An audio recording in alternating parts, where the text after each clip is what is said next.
TCU Texas Tech, how will this shake out on Thursday night? How does the Tech defense match up with TCU's offense? We'll do keys to the game and predictions. That's coming up next here on Locked On Horned Frogs.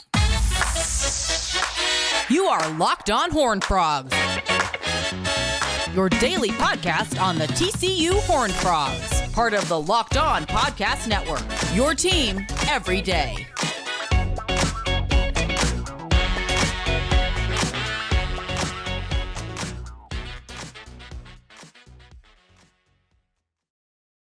Yep, Locked On Horned Frogs, your team every day. I'm your host, Steven Simcox. Subscribe to the YouTube channel. You can also find us on Spotify, Apple Podcasts, wherever it is that you listen to podcasts and its audio variety.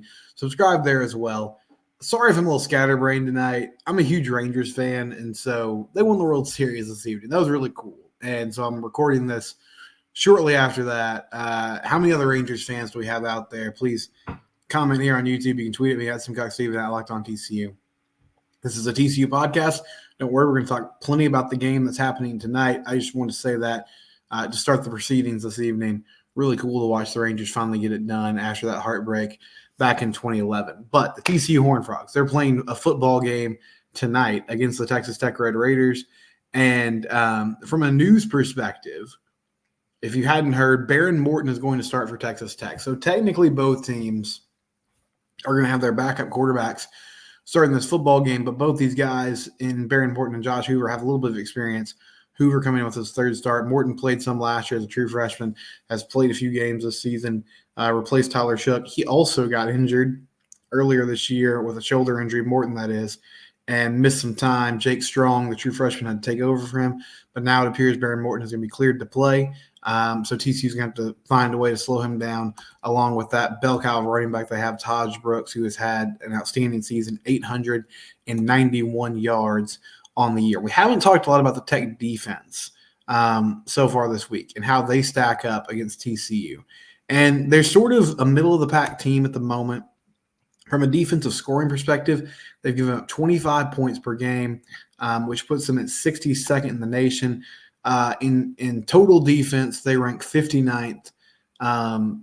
They've given them about 5 yards a play this year, 21 offensive touchdowns, and they're giving up 366.5 yards per game. Now, as we've said all season with this TCU team, their issue, I guess it was somewhat of an issue against Kansas State this past weekend, but for the most part, they've been able to put up yards. They've been able to rack up yards and move the ball in between the 20s. The big problem has been, issues on early downs. So first and second down not being successful and putting yourself in third and long. And when the field shrinks, when you get in the red zone, there's just nothing there. It's one of the many things that's been confusing. I guess that part shouldn't have been confusing because that's been a hallmark of Kendall Browse's offense for a long time, is that they struggle, when the field condenses in the red zone. And a lot of offenses that spread you out and rely in the running game on numbers, that's an issue that they're going to have. The thing that's just stopped me in my tracks is there is absolutely no vertical passing game for TCU this season. And I think, like most things with this offense, a lot of it goes back to the O-line just hasn't been very good.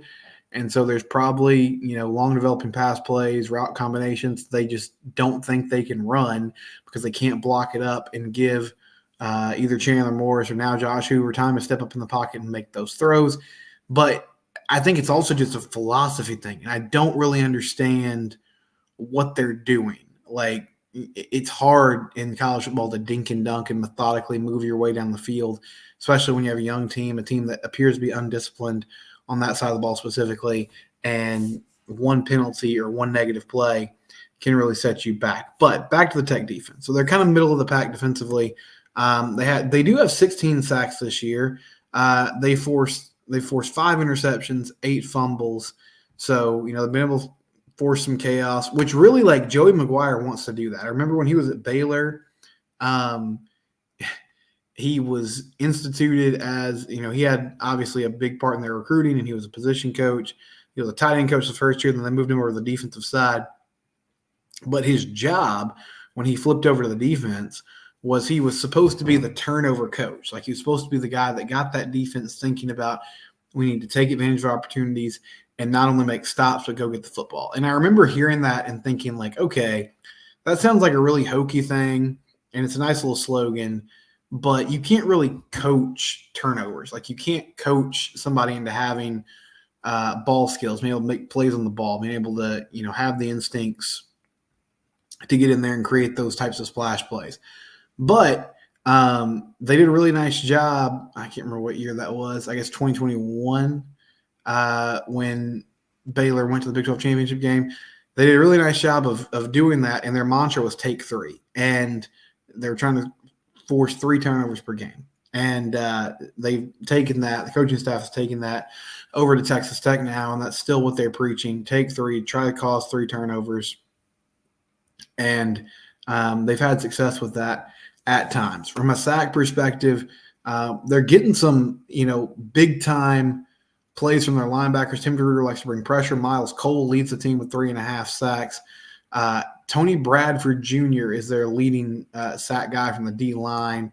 1.5 sacks on the season, so he's going to be a name to know, and somebody they're going to have to block. Only 8 tackles this season, but almost 2 sacks, so he's made an impact when he has played. Ben Roberts is their leading tackler at the linebacker position. And, they have some DBs who have experience. A lot of those guys came in through the transfer portal. So can TCU run the football? Can they find a way to, stay on schedule and make plays and then protect Josh Hoover and allow him to get back to some of the things that we saw in that BYU game where he was getting the ball out fast. He was making, good decisions. He was being decisive. He was getting it out into his playmakers' hands and allowing them to make plays. We'll have to see what happens when they get on the field. But for me, it continues to start and end with the offensive line, and that's been their big weak spot this year. They've had the ability to kind of physically impose themselves on a few teams this season, like Houston and SMU. Maybe they can do that against Texas Tech, but it's been a rough go lately for that group. When you look at these two teams, it's almost like they're staring in a mirror at each other. They're very, very similar. Texas Tech also came into the year with big expectations, had a ton of returning production. They're now sitting at 3-5. They've had injuries, had injury at the quarterback. They lost their season opener inexplicably to Wyoming. That game was on the road. They've had some close games that they'd like to have back. Again, defense is sort of middle of the pack, which is similar to what TCU does. So who's going to come out on top and kind of take control and get this done? It remains to be seen. But I'm interested in what the atmosphere is going to be like tomorrow, because this is not a team in Texas Tech that is in contention. They're struggling. I know Tech fans are great, but you have to wonder, okay, how much energy can you get up and muster in these situations when the team's struggling? And so hopefully the Frogs can start fast and get ahead. I think that was a huge part of the big difference between the BYU game and the K-State game. They got out to an early lead against the Cougars and sort of could dictate the tempo and do what they wanted to do. Complete flip of the script against Kansas State, and it drastically changed, the the directions that those games went. When we come back, the Big 12 released their new schedules, or their future schedule, I guess I should say, for 2024 through 2027. Who does TCU play next year? What rivalry is going to be protected? What team will they play every single season? Surprisingly, it's only one team. There's only one team that they're playing every year. We'll talk about that and more next here on Locked On Horned Frogs. PrizePicks. It's a place to go for daily fantasy games. PrizePicks.com/LockedOnCollege. They have a really cool deal coming up, or that's going on right now. I'm going to tell you about it here in a minute. But PrizePicks, it's really simple. If you don't know, what is daily fantasy? How does this work? Football season is going on right now. They also have basketball season that is just starting up, NBA getting it going. And they have new pick combo projections across football and basketball from the Specials League. It's a league created specifically for combo projections that include 2 or more players from different sports or leagues. For example, LeBron James and Travis Kelce at a 10.5 combo of 3-point field goals made and receptions. So if you think LeBron will hit 5 threes and Travis Kelce will have, 6 receptions, you can combo that, kind of parlay that, and make it a deal. I want to play alongside some of PrizePicks' favorite players like Meek Mill, Andrew Schultz, A lot of famous people are involved in PrizePicks. You can do that in the community plays under the promos tab of the app to view entries from some of the biggest names in the PrizePicks community each week. They have all sorts of great deals. Excuse me, going on right now on PrizePicks. They even offer a reboot policy, so entries stay in play even if one of your players gets injured. For football and basketball games, if you have a player who exits the game in the first half and does not return, that player is rebooted. PrizePicks is the only daily fantasy sports app that does that, and they have a really great special coming on right now. Go to prizepicks.com/lockedoncollege. Use the promo code lockedoncollege for our first deposit match up to $100. Again, that's prizepicks.com/lockedoncollege, and use that code lockedoncollege for a first deposit match up to $100. PrizePicks, they are the leader in fantasy sports. Try out their services today.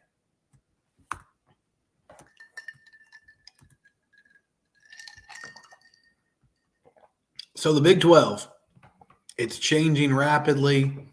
Obviously, Texas and Oklahoma exiting the league after this season. Colorado, Utah, Arizona, and Arizona State joining, along with the 4 new teams that joined this year. And so there's been a lot of questions. Okay, how are they going to do this? How are they going to do this? Are they going to have pods? Are they going to have all these different scenarios to try to understand scheduling?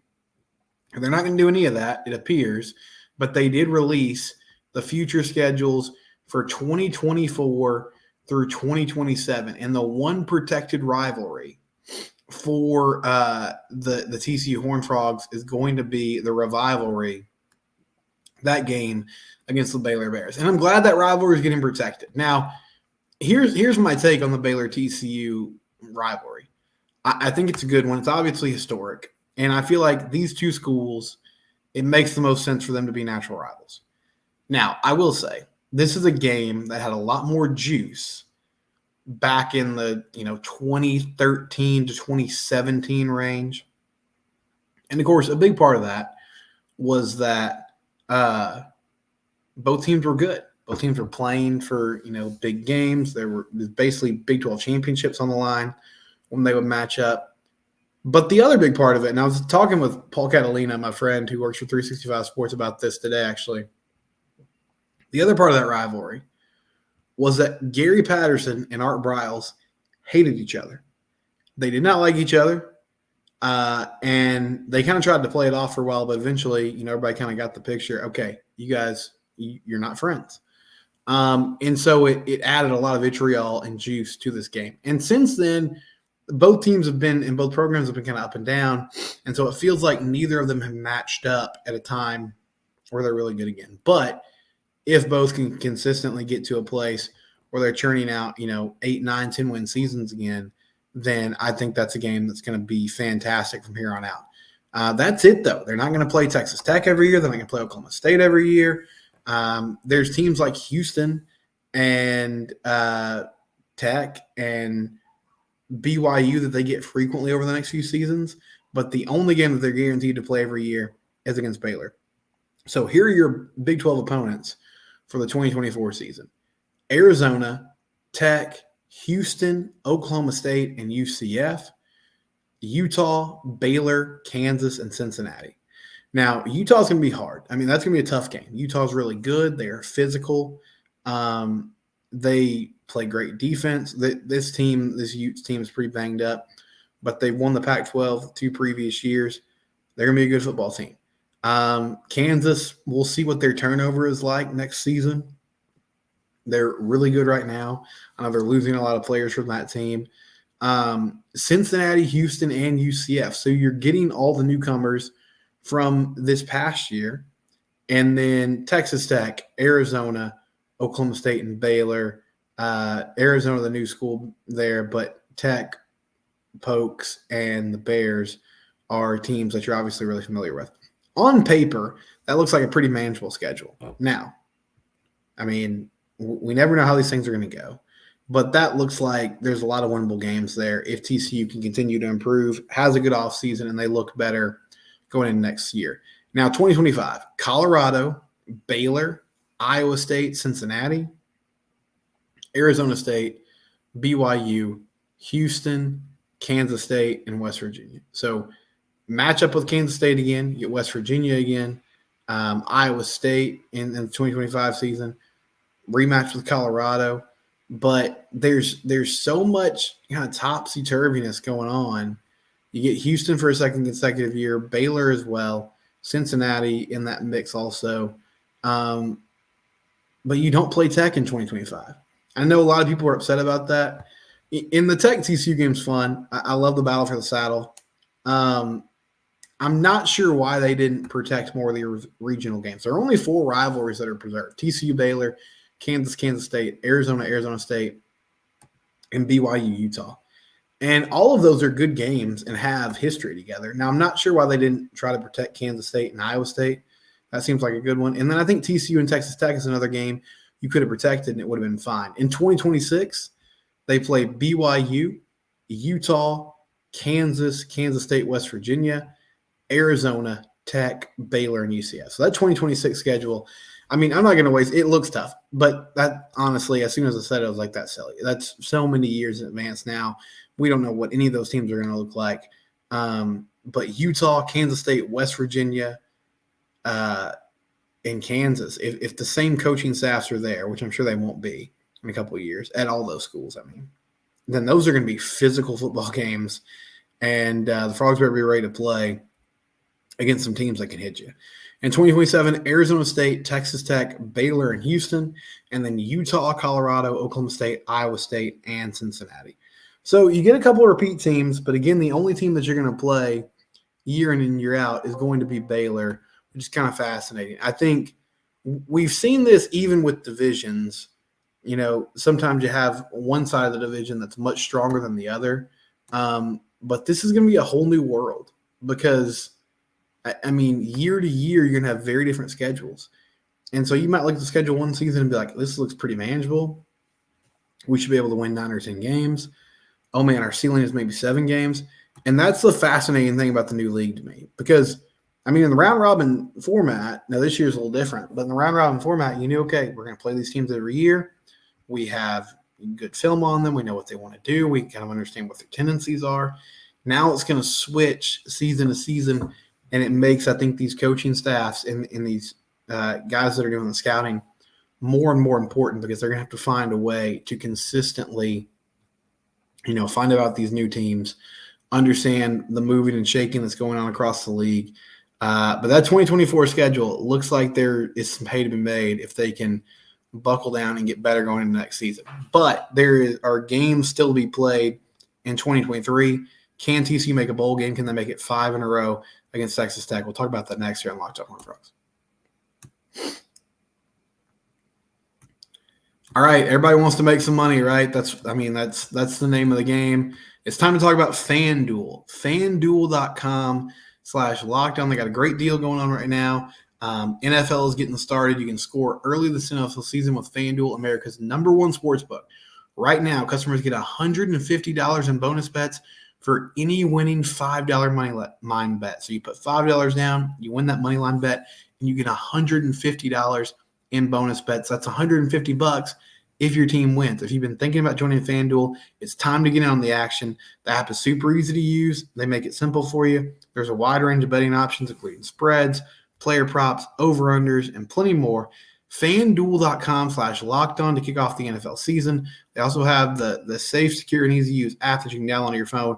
But FanDuel.com/lockedon to take advantage of that. You know, you put $5 down on a money line bet, you get $150 back in bonus bets if you win. FanDuel, official betting partner, of the National Football League. All right, so keys to the game against Texas Tech. What do the Frogs have to do tonight to come up with a win? And the first one for me, I mentioned it earlier, team's got to start fast. Got to find a way to be better at the start of this football game because you got behind 14-0 to Kansas State. That crowd got into it. Everybody kind of looked like a deer in the headlights, and it didn't work. You cannot have a repeat of that in Lubbock in a crowd that's going to be juiced up Thursday night, couple nights after Halloween. I think it's going to be a fantastic atmosphere there at that stadium, and you need to find a way to take the crowd out of it early and allow Josh Hoover to calm down, make plays, make throws and not have him feel the pressure of, oh man, every possession is so important. We got to keep scoring because the other team's scoring. Find a way to start fast and make things more comfortable for your team. In that same vein of making things more comfortable for Josh Hoover, run the football. I mean, I think this is going to be a huge part of it. Both these offensive lines have really struggled, especially in pass protection. TCU has struggled running the football the last few weeks. Can you get Amani Bailey loose? Can you allow him to run the ball well, to control the clock a little bit, and make things happen? And if you do that, again, that makes everybody on the offensive job so much easier. You're staying ahead of the schedule. You're staying ahead of the chains. Run the ball, limit those penalties, find a way to establish the game on the ground and get that pace going in the right direction. Defense, TCU defense, force fourth downs, right? Like Tech is going to go for it a lot on fourth down. It's Joey McGuire has leaned in heavily to the analytics mindset of, if we're on the other side of the 50, if we get into opponent's territory, we need to be aggressive. Even on our own side of the 50, if it's a short yard situation, we need to be aggressive and try to convert these because it's extending possession. It's almost kind of like stealing a possession when you can do that. And the game last year turned for TCU when they were finally able to get some stops on fourth down. So force fourth downs, hopefully fourth and long specifically, and then get stops and find a way to get off the field. Can you win the turnover battle? Can the defense find a way to make some big plays to bother Baron Morton? It's been a little while since he's had some game action. Confuse him, throw some different looks at him. Attack this Tech offensive line. They struggle to pass protect. I know it's not in Joe Gillespie's nature to bring a ton of pressure, but this is the type of week where you need to find a way to get the quarterback. Find a way to get to Baron Morton, make him uncomfortable, move him off his spot, get him running around the pocket, and allow your secondary, where I think there's some talent, some ability to make plays and hopefully make plays on the ball. Okay, what is going to happen tonight when the Frogs take on Texas Tech? Again, I think these two teams, it's kind of looking in the mirror. It almost feels like a coin flip game because they're so similar. Their seasons have played out in such similar ways. I feel like TCU wins. I think it's going to be a close ball game. It's going to be a hard-fought game. There'll be lead changes and huge swings, but I believe this is the game where Amani Bailey kind of gets back on track, establishes himself again as the leader of this offense, and that settles everything down, allows him to play, freely. Defense either forces turnovers like the traditional way or forces turnovers on downs and gets the offense extra possessions, and the Frogs win a close one by 6 points against Texas Tech on the road and keep their postseason hopes alive. What's your prediction? Drop it in the YouTube comments here. You can also tweet at me at SimcockSteven, at Locked On TCU. We'll have a post-game show tomorrow. A live post-game show at 10 o'clock Central Time, 11 o'clock Eastern Time. With my pal Matt Jennings, he'll join us. We'll break down whatever happens, win or lose. You can be a part of it. You can chime in on the conversation anytime you want to. Thank you for making Locked On Horned Frogs one of your listens every day. Appreciate you guys. Let's enjoy some TCU football tonight. Locked On Horned Frogs, it's your team every day.